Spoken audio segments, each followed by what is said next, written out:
My name is Maria Elena Castellanos, and I've been a park ranger in Everglades National Park for 15 years. I've caught 13-foot Burmese pythons, followed panthers through sawgrass that cuts like razors, and helped more tourists who got too close to alligators than I can count. But nothing in my training, not at the University of Florida, not at the Federal Law Enforcement Training Center, not from the Seminole elders who taught me the old ways, prepared me for what exists in Grid 7 Alpha. If you're watching this from anywhere in South Florida, you've probably driven past it on the Tamiami Trail. That stretch where your radio stops working, where your GPS says you're somehow in the Gulf of Mexico, where the dead animals on the road seem to come back to life instead of rotting away. The Park Service will tell you it's a protected area where scientists study nature. The Seminoles call it the breathing waters and won't go there after their ancestors said it was forbidden ground in 1842. They're both lying, or rather, they're both telling the version of the truth that keeps people away. It was October 9th, 2024, 5:47 a.m. Hurricane season was ending, but the air still felt heavy and electric, making the Everglades feel like Earth's largest living creature having a fever dream. I was working at Flamingo, the southernmost ranger station in the park, when the call came in from Bobby Gutierrez, one of our hired python hunters. "Maria, you need to get out here. Grid 7, something's wrong with the water. The connection was bad," crackling with noise that sounded almost like whispers in Spanish. Old Spanish. The kind my grandmother used in her prayers. "Bobby, you're breaking up. What's your exact location?" "I'm at Jesus Christ. The GPS says I'm in Cuba, but I can see the observation tower at Shark Valley." "Maria, the water's flowing upward." The line went dead, not disconnected. Dead with that particular silence that makes your teeth hurt. I should have called it in, waited for help. But Bobby had 3 kids and a pregnant wife. He was one of the good ones. A Florida native who'd grown up wrestling gators and had started hunting pythons when the state started paying by the foot. If he was in trouble in Grid 7 Alpha, every second counted. Grid 7 Alpha doesn't appear on any official trail map. It exists in secret government records. A 50-square-mile section between Shark Valley and Big Cypress that's been restricted since 1962. The official reason changes depending on who's asking. Archaeological site, endangered species breeding ground, unexploded bombs from military training. The real reason is written in files that require special permission I technically don't have but gained access to. After the incident with the tour group in 2019, I took my John boat, the one with the modified motor that runs quieter than a whisper, and headed into the maze of mangrove channels that lead to Grid 7 Alpha. The closer I got, the more wrong everything became. The water, which should have been flowing slowly toward the Gulf, was moving in impossible directions, some currents going east, some west, some appearing to flow straight up before falling back down like invisible waterfalls. The wildlife was wrong, too. I saw a great blue heron flying backwards, its wings moving in reverse but somehow still keeping it in the air. An alligator floated past with its tail where its head should, and apparently not bothered by its rearranged body parts, and the pythons, the invasive Burmese pythons we'd been fighting for 2 decades, were arranged in perfect spirals on every mangrove branch, their bodies forming geometric patterns that hurt to look at directly. Bobby's airboat was tied up near what we call Cathedral Grove, a cluster of ancient cypress trees older than human memory. The boat was running, propeller still spinning, but moving so slowly it looked frozen. Bobby was nowhere to be seen. I tied off my boat and waded into the knee-deep water, my snake stick checking ahead for hidden logs or gators. That's when I noticed the water temperature. It changed by degrees from step to step, some patches bath warm, others cold enough to numb my legs with no visible reason for the difference. "Bobby," I called out, my voice echoing strangely, coming back to me in languages I didn't speak. A response came, but not from Bobby. It was a child's voice speaking Muskoki, the language of the local native peoples. The breathing waters, remember. The conquistadors' gold was not gold. The fountain was not water. I turned toward the voice and saw a Seminole boy, maybe 10 years old, standing on the water's surface like it was solid ground. He wore traditional clothing from the 1800s. But his eyes were older than the cypress trees. "You shouldn't be here." "Ranger Castellanos," he said, switching to perfect English. The waters are breathing in. Soon they'll breathe out. And when they do, time flows backward. Where's Bobby? The python hunter? The boy pointed deeper into the grove. He found the plane. The sailors who flew the Iron Birds in 1945. They never left. They're still trying to return to Fort Lauderdale. Still thinking they have enough fuel. Still young men who don't know the war is over. Flight 19. Every Floridian knows the story. 5 Navy Avenger torpedo bombers that disappeared during a training flight in December 1945, creating 1,000 Bermuda Triangle theories. But they disappeared over the ocean. Not the Everglades, that's impossible. Flight 19 went down at sea. The boy smiled sadly. The sea, the land, the sky, and the breathing waters, they're all the same. Past, present, future, all breathing in the same space. Your friend found them. Now he breathes with them. I pushed deeper into the grove. The water now changing depth impossibly, ankle deep one step, chest deep the next. Despite the flat bottom, I could feel beneath my boots. Spanish moss hung from the cypress branches, but it was growing as I watched, aging decades in seconds, then returning to fresh green, cycling through its entire life in moments. That's when I saw them. 5 TBM Avenger aircraft parked in formation on a raised section of marsh that shouldn't exist. They looked brand new. Paint bright.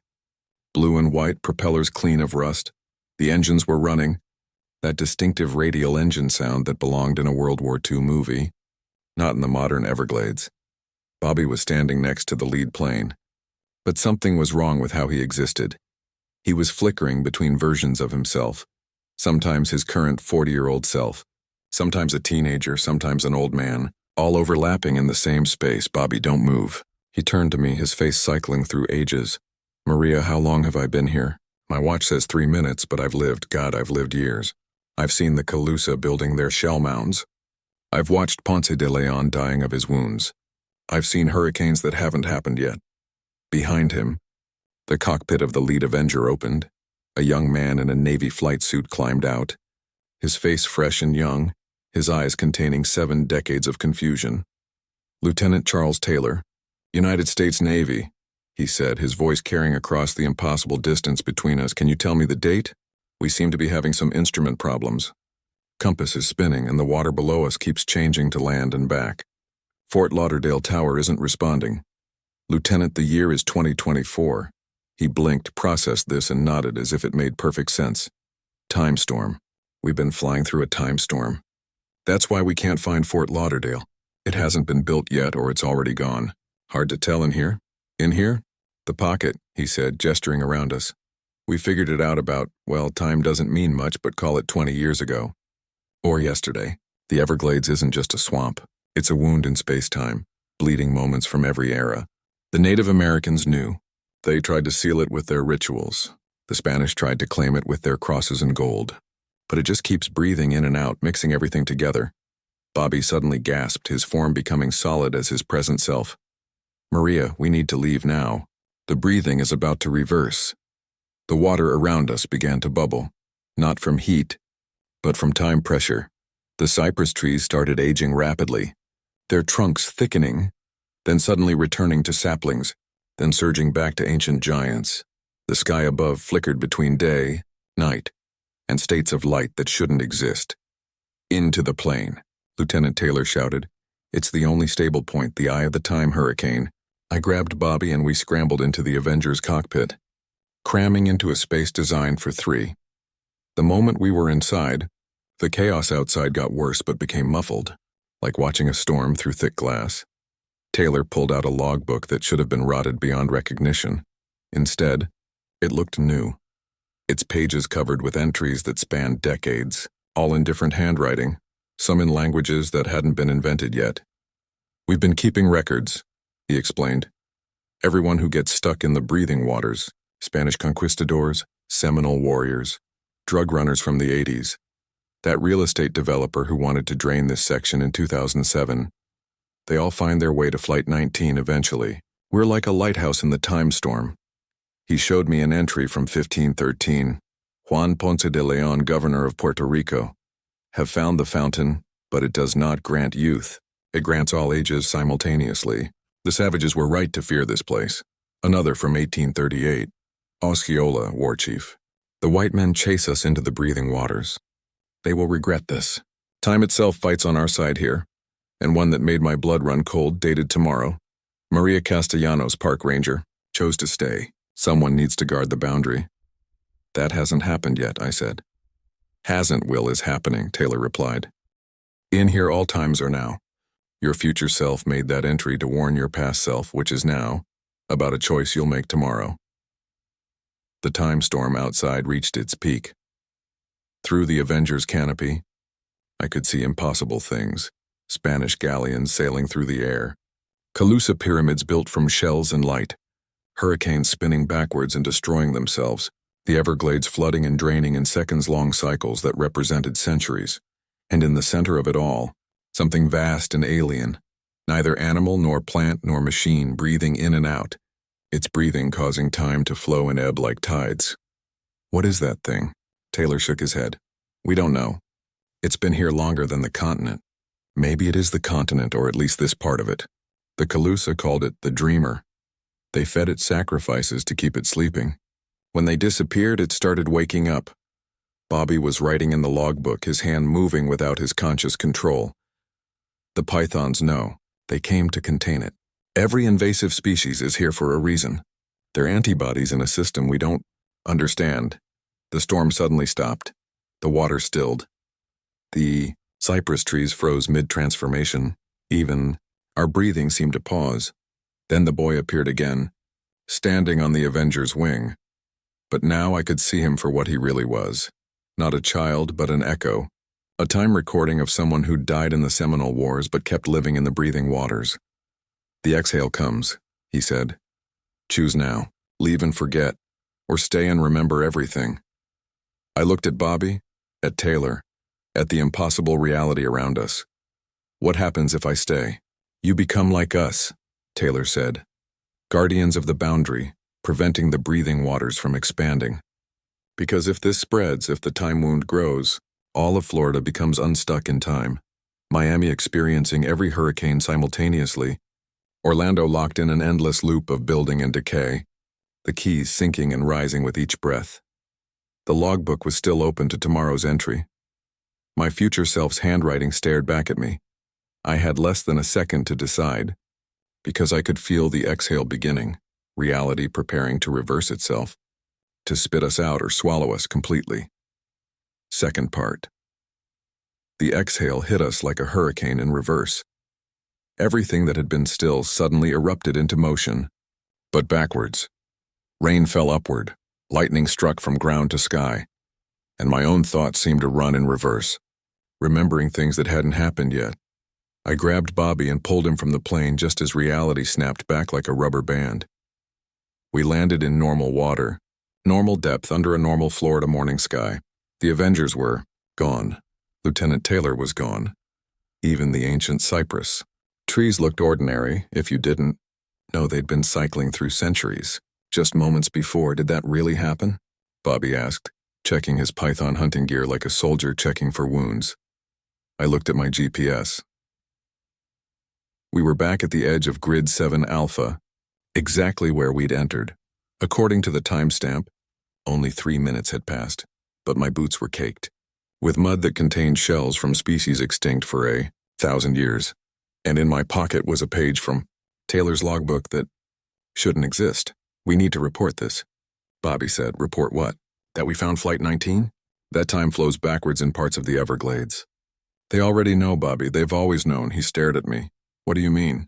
I pulled out my satellite phone, the encrypted one that connected directly to the Department of Interior. Speed dial 7, a number I'd been told only to use in catastrophic ecological emergencies. It rang once. Castellanos. Grid 7 Alpha. We have a witness. The voice on the other end was calm, professional, and completely unsurprised. Understood. Bring them to Station November. Dr. Walsh will debrief. Station November didn't officially exist. It was a research facility built on stilts deep in the Everglades, accessible only by airboat, staffed by people who didn't appear on any government payroll. I'd been there exactly once before, after the 2019 incident when a tour group had photographed their own deaths occurring at the same time as their continuing lives. The ride to Station November took 2 hours through channels that weren't on any map. Bobby sat silent, staring at his hands, which still flickered occasionally between young and old, as if his body couldn't quite decide which timeline it belonged to. Dr. Elizabeth Walsh met us at the dock. She was maybe 60, with silver hair pulled back in a tight bun, and eyes that had seen too much time impossibility to be surprised by anything. "Mr. Gutierrez," she said to Bobby, "you've been exposed to the breathing waters. We need to ensure you're temporarily stable before you can return to linear existence." "Linear existence?" Bobby laughed, but there was panic at the edges. "Lady, I watched my own grandchildren get born while they were helping me hunt pythons. I saw my funeral and my wedding happening in the same moment." "What the hell is in that water?" Dr. Walsh led us into the facility, past laboratories where scientists studied water samples that aged and renewed in their containers, past holding cells where plants grew backwards into seeds while simultaneously flowering. "The Everglades," she began, "sits on top of what we call a temporal aquifer. Just as regular aquifers hold fresh water beneath the limestone, this one holds time, raw, unprocessed time that hasn't been organized into proper cause and effect." She showed us to a briefing room where the walls were covered with maps, photos, and equations that seemed to move when you looked at them directly. Indigenous peoples have known about this for thousands of years.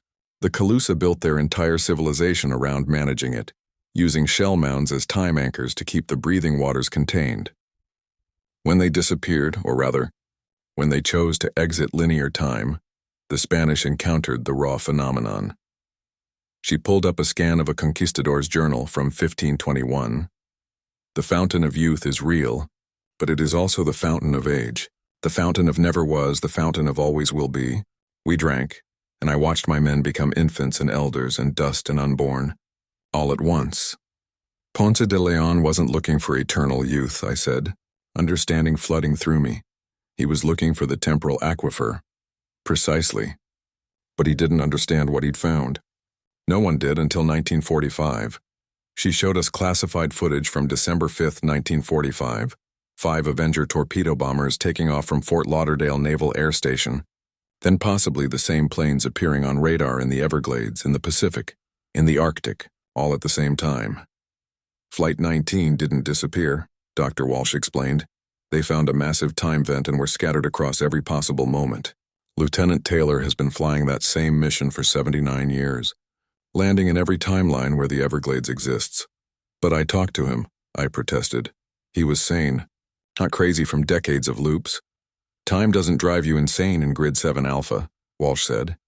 "It makes you sane in ways humans aren't supposed to be. You see all possibilities, all outcomes, all versions of yourself." Taylor has become something like a time lighthouse keeper, helping others navigate the breathing waters. Bobby suddenly stood up. "The pythons. You said every invasive species is there for a reason." Dr. Walsh nodded gravely. "Hurricane Andrew, 1992. Category 5. But it wasn't just wind and rain that hit Florida. The storm surge pushed massive amounts of time water up from the aquifer. The entire southern tip of the state experienced a time tsunami. Most people forgot.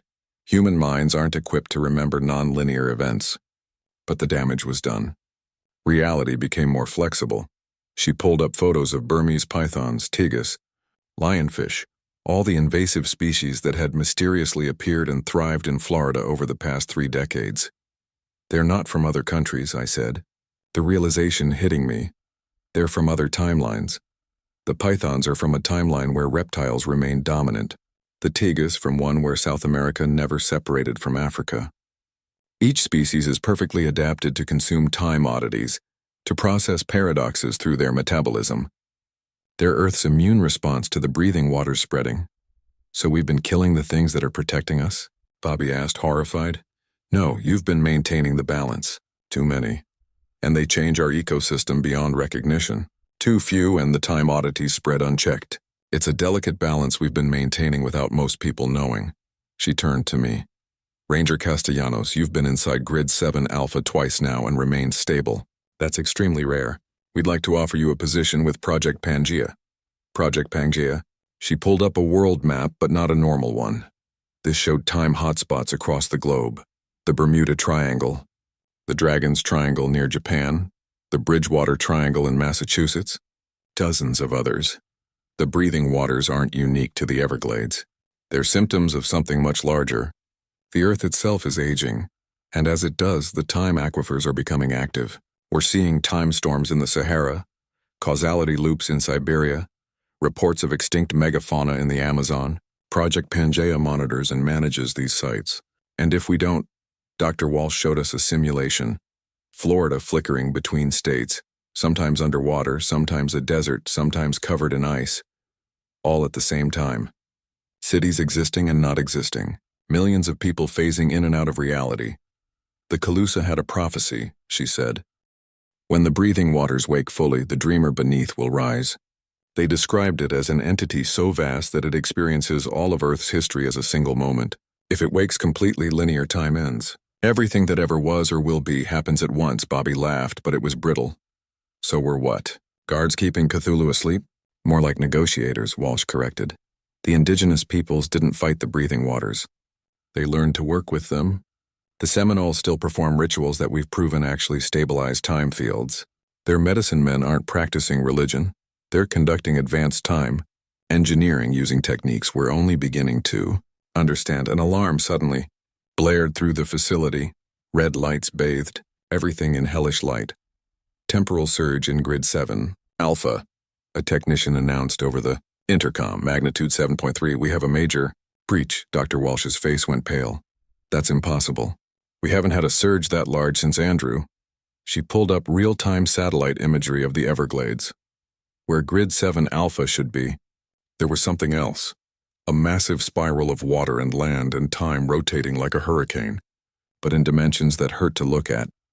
Something's coming through, the technician reported. Something big. Through the satellite feed, we watched as forms began emerging from the spiral.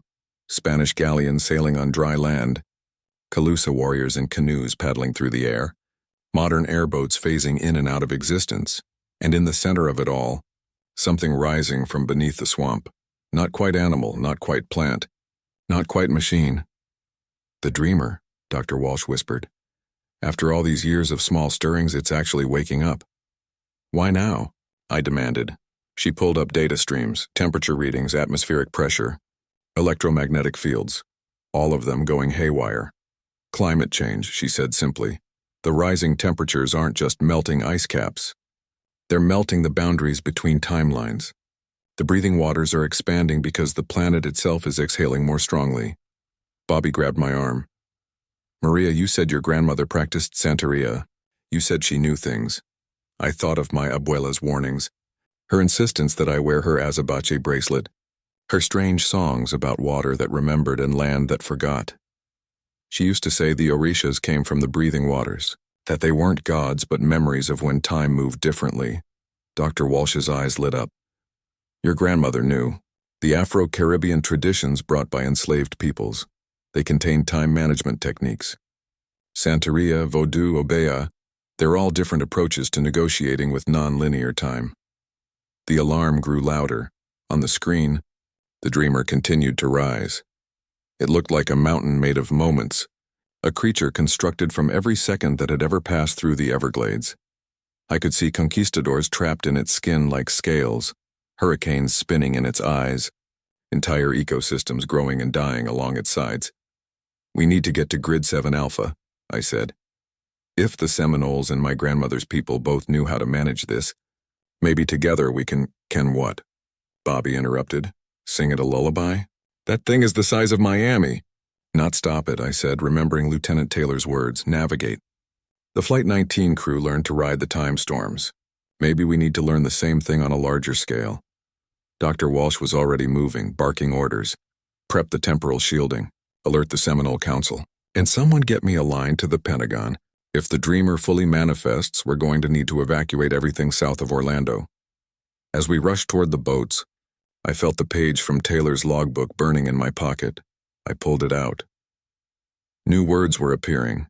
Written in my grandmother's handwriting, Mija. The waters remember everything. Every prayer, every song, every story.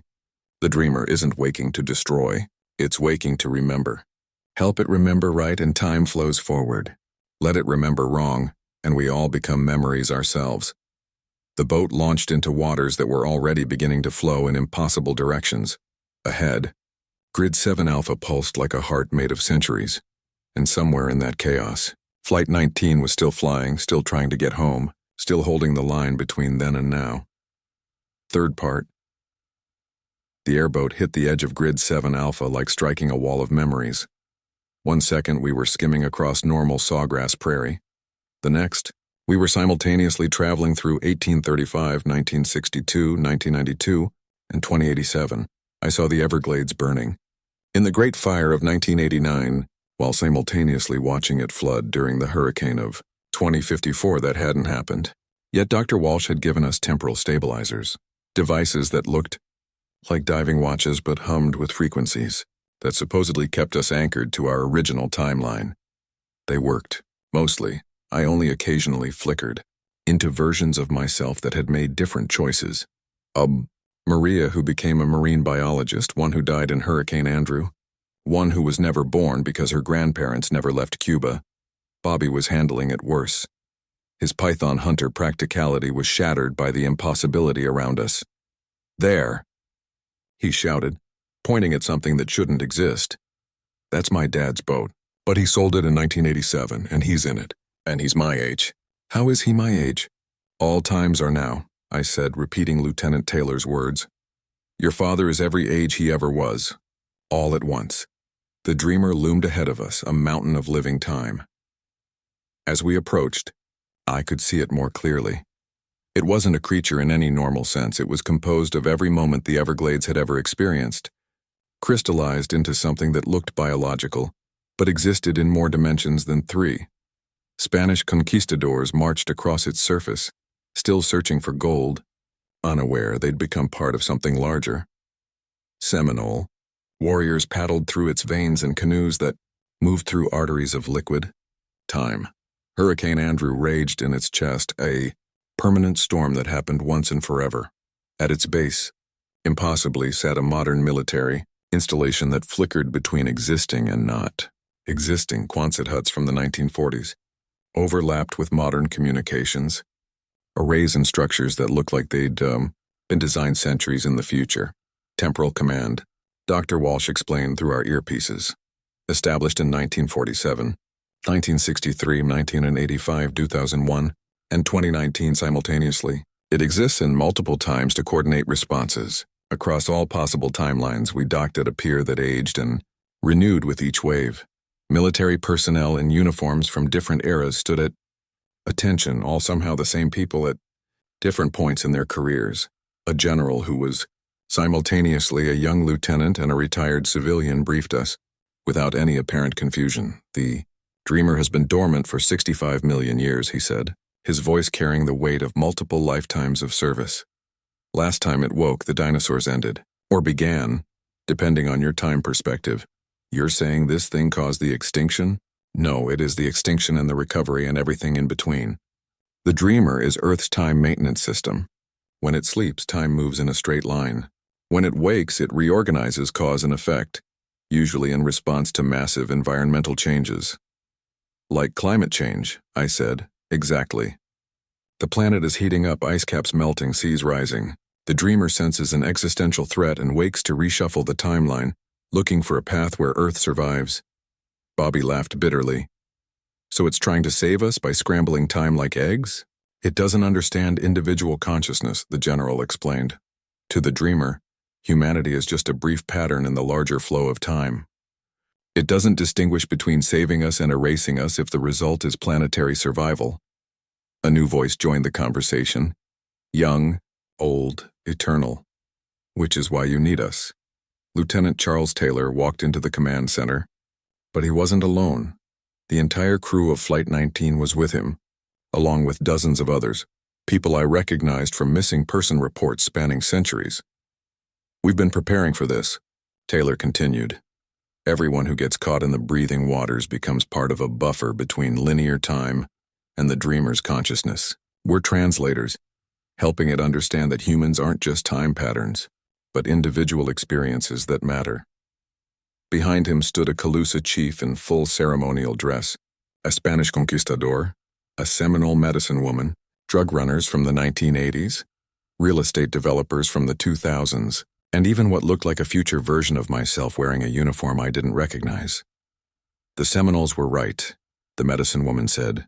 The breathing waters remember everything. But memory without understanding is just noise. We need to teach the dreamer to remember with purpose. Dr. Walsh pulled up a holographic display showing the dreamer's neural patterns, if you could call them that. They looked like hurricanes made of fractals, storms of consciousness that existed in 12 dimensions. We've been trying to communicate with it using mathematics, physics, linear logic, but that's like trying to explain color to something that sees in gravitational waves. We need a different approach. That's when I remembered my grandmother's songs, the ones she'd taught me as a child, that she'd learned from her grandmother in Cuba, who'd learned them from someone who'd learned them from someone who'd crossed the Atlantic in chains. The Orishas, I said. My grandmother said they were memories of when time moved differently. What if they're not gods, but translation codes, ways for human consciousness to connect with non-linear time? The Seminole medicine woman's eyes lit up. Yes, our songs, your ceremonies. The Calusas shell mounds, they're all different operating systems for the same cosmic computer. We need to sync them, Taylor said. Create a harmony that the dreamer can understand. Show it that preserving human consciousness isn't opposed to planetary survival, but essential to it. Suddenly, the entire installation shook. Through the windows, we could see the dreamer's form shifting, growing more agitated. The spiral of time chaos at its top was expanding, pulling in more of the Everglades, more of time itself. It's speeding up, Dr. Walsh reported. At this rate, the time distortion will reach Miami in 6 hours, Orlando in 12. Within 48 hours, the entire Southeast will be unstuck in time. Then we don't have time to plan, I said. We need to act now. I pulled out my grandmother's Azabache bracelet, the one she'd insisted I wear. In the time flux of Grid 7 Alpha, it was glowing, pulsing with a rhythm that matched the dreamer's breathing. This was never just protection. I realized it was a key, a way to sync with the breathing waters. Bobby pulled out something unexpected, a harmonica his father had given him that his grandfather had brought from the Georgia mountains. Family, heirloom, he said sheepishly, supposedly, played by my Cherokee great-grandmother. Always felt different here in the Everglades, though Conquistador produced a rosary that hummed with centuries of prayer. The Calusa chief had shells that rang like bells across time. Even the drug runners had something, a Santeria necklace, a Haitian voodoo charm, objects that bridged the everyday and the temporal. Everyone who's been touched by the breathing waters carries something, Taylor observed, some anchor that lets them navigate between linear and non-linear time. The future version of myself stepped forward. I could see her clearly now, scarred, weathered, but with eyes that held compassion for every timeline. You need to go into the dreamer, she said to me, not physically, temporally. Let it experience human consciousness from the inside. Show it that we're not just patterns but stories, each one unique and irreplaceable. That's suicide, Bobby protested. No, future me said sadly. It's sacrifice, but not death. Maria will become something else, a bridge between humanity and the dreamer. She'll exist in all time simultaneously, helping translate between linear consciousness and time totality. I thought of my daughter at FSU studying marine biology, planning to follow in my footsteps. I thought of all the tourists I'd saved from alligators, all the pythons I'd removed, all the nights I'd spent protecting this impossible swamp. If I don't do this, what happens to Florida? To my daughter? Future me's expression was answer enough. In her timeline, she'd made a different choice, and Florida didn't exist anymore, not as a place, but as a time anomaly where every moment happened at once, where no human consciousness could survive intact. I'll need help, I said. I can't translate all of human experience alone. You won't be alone, Taylor said. Everyone who's been caught in the breathing waters will join you. We'll create a chorus of consciousness, showing the dreamer what it means to be human across all times. The dreamer shuddered. Through the windows, we could see it changing. The conquistadors on its surface were looking around in confusion, as if waking from a dream. The hurricanes in its body were slowing, becoming more like breathing than destruction. It was responding to our gathering, Sensing the possibility of communication, Dr. Walsh began coordinating the technical side, setting up resonance amplifiers, temporal stabilizers, and equipment I didn't understand. The military personnel cleared a space in the center of the command post. The various time refugees formed a circle, each holding their anchor objects. The moment you enter the dreamer's consciousness, future me warned, you'll experience everything, every moment of the Everglades' existence, every possible timeline, every choice never made. You'll need to maintain your core self while experiencing infinite selves. How? She smiled, and it was my grandmother's smile. Remember the song, the one about the water that remembers. It's not just a song. It's an algorithm for maintaining identity in non-linear time. I stood in the center of the circle. Bobby on one side, Taylor on the other. The Seminole medicine woman began chanting. The conquistador prayed in Latin. The Calusa chief sang in a language that came before human memory, and I sang my grandmother's song, the one about orishas and ocean crossings, and water that never forgets. Our voices shouldn't have harmonized, different languages, different times, different cultures. But in the breathing waters, harmony isn't about sound, it's about intention, meaning, the deep rhythm of consciousness itself. The dreamer heard us, and for the first time in 65 million years, it began to truly listen. Fourth part entering. The dreamer's consciousness was like diving into an ocean, where every drop of water was a different moment in time. I was simultaneously the first algae blooming in ancient seas, a Calusa child building shell mounds, a conquistador dying of fever, an alligator basking in nuclear summer, and 10,000 other existences. But my grandmother's song held me together, a thread of identity in an ocean of possibility. Los años rayan el tiempo se dobla. Los orishas vienen. Memoria la sangre entra. The dreamer's mind wasn't a mind at all. It was Earth's memory itself. Every second of the planet's existence experienced at the same time. I saw, felt was the asteroid that killed the dinosaurs, the ice ages, the first human footsteps in Florida, the draining of the Everglades for farming, the restoration efforts, the hurricanes past and future, and through it all, a vast confusion. Why did these tiny patterns of consciousness resist time reorganization? Why did humans insist on linear existence when all times were equally real? I tried to show it, not explain, because the dreamer didn't understand language, but demonstrate through experience. I let it feel my first day as a park ranger, the pride and nervousness, my daughter's birth, unique and irreplaceable, grandmother's death, a specific loss that couldn't be undone by making all time happen at once. Around me, the others were doing the same. Taylor showed it the terror and duty of his final flight. How those specific 5 hours in 1945 shaped everything he became across all timelines. The Seminole medicine woman shared the trail of tears, not as historical event, but as individual traumas that demanded witnessing. The conquistador offered his greed transforming into understanding, a personal redemption that required linear time to have meaning. The dreamer shuddered, not physically, but conceptually. For the first time, it began to understand that consciousness wasn't just a pattern, but a perspective, that each human viewpoint was unique and couldn't be averaged into time static. But understanding brought pain. The dreamer felt every extinction it had caused, every consciousness it had scrambled, in its attempts to reorganize time. 65 million years of collateral damage crashed into its awareness at once. Its anguish showed physically. The mountain of living time began to collapse, not destructively, but like something learning to cry. Time storms erupted from its form, decades of rain falling in seconds, centuries of drought happening instantly, hurricanes being born and dying in the same moment. It's grieving, I realized, speaking to the others through our connection. It never knew it was causing suffering. Through our bond, I felt future me guiding my actions.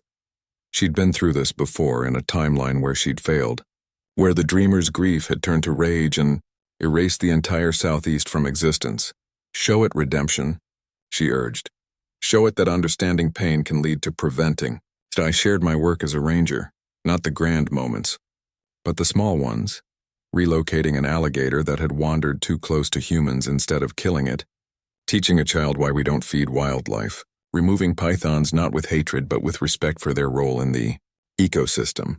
Each small act of balance, of managing the intersection between human and natural worlds. The others joined in. Bobby shared his evolution, from hunter to conservationist.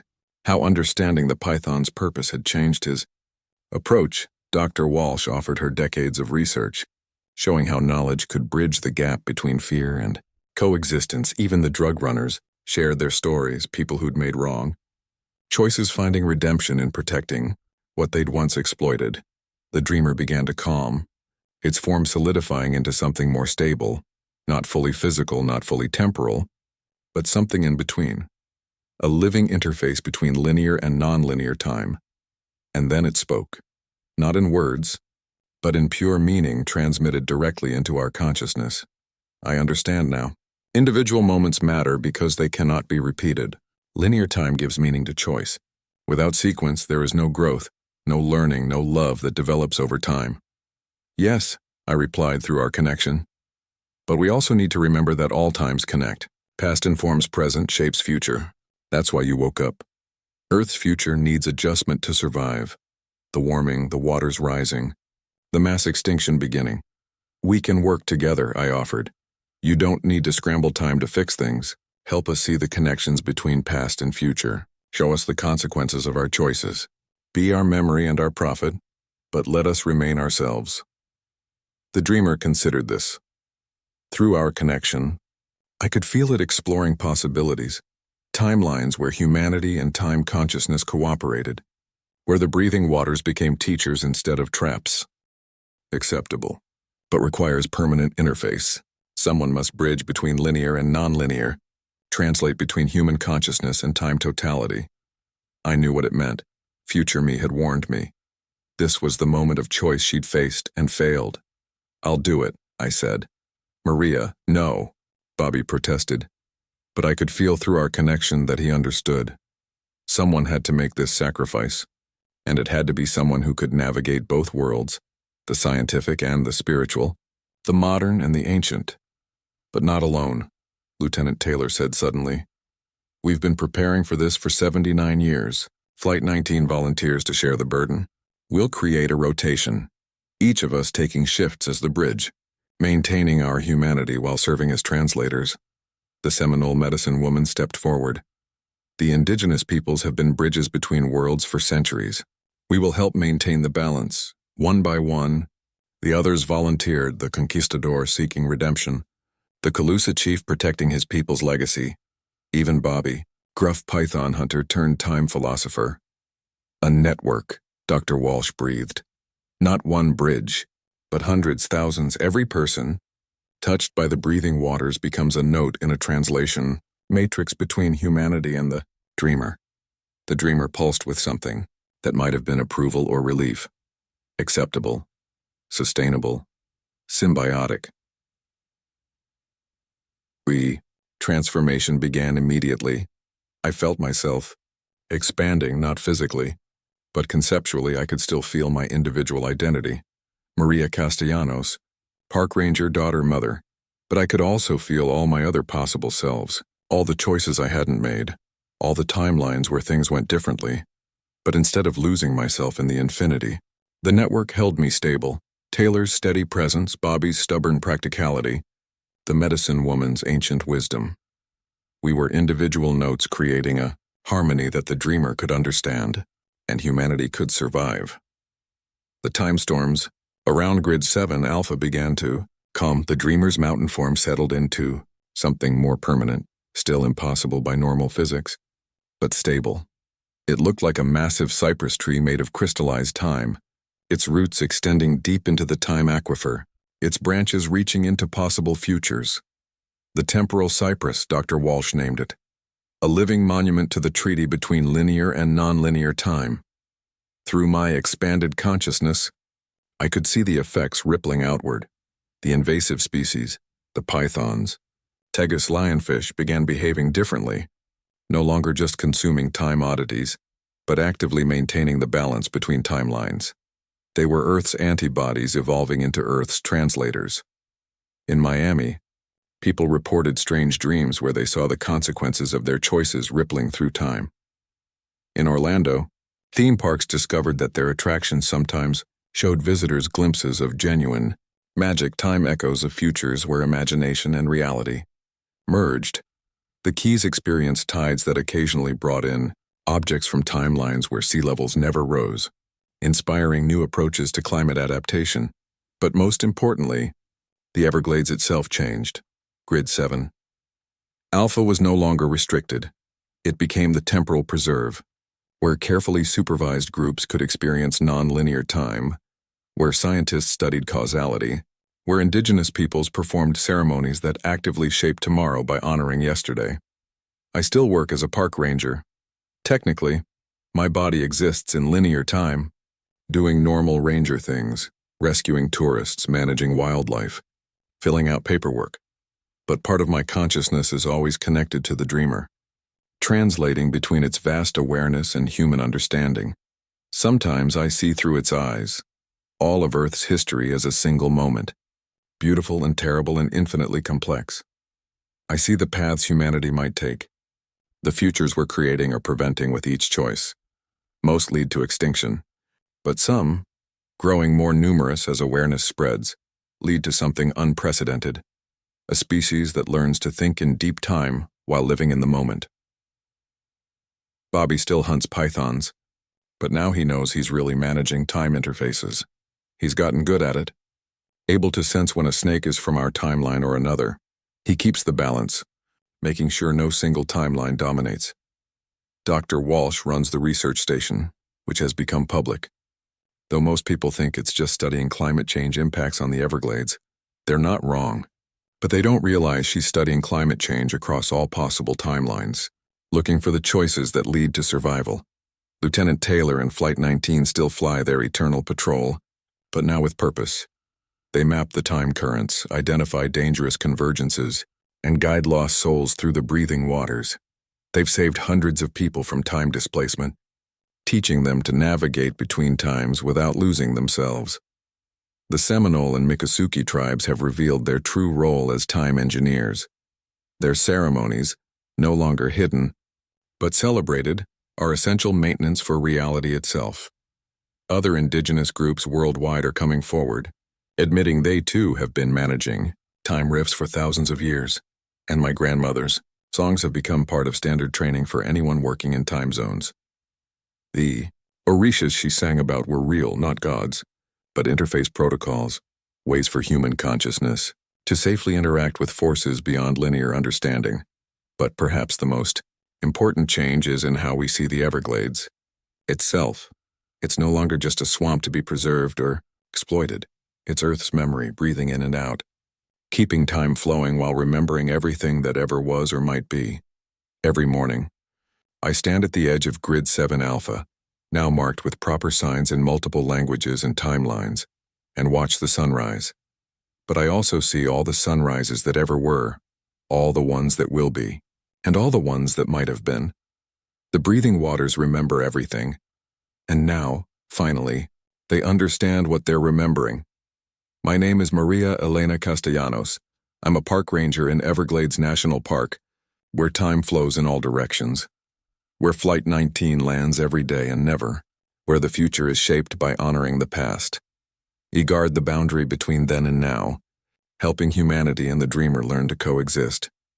If you ever visit the Everglades and you see water flowing upward, or pythons arranged in impossible patterns, don't be afraid. You're witnessing Earth's time immune system at work, maintaining the balance that keeps our timeline stable, while allowing for the changes necessary for survival. Just remember to stay on the marked trails. The breathing waters are safe now, but only if you respect them. Time is like any force of nature, beautiful, powerful, and absolutely unforgiving if you forget that you're just a small pattern in an infinite tapestry. But even small patterns matter. The dreamer taught me that. Every individual consciousness, every unique perspective, every unrepeatable moment, they all contribute to the story Earth is telling itself. And that story, despite everything, continues one breath at a time, one moment flowing into the next, forever and never and always and now.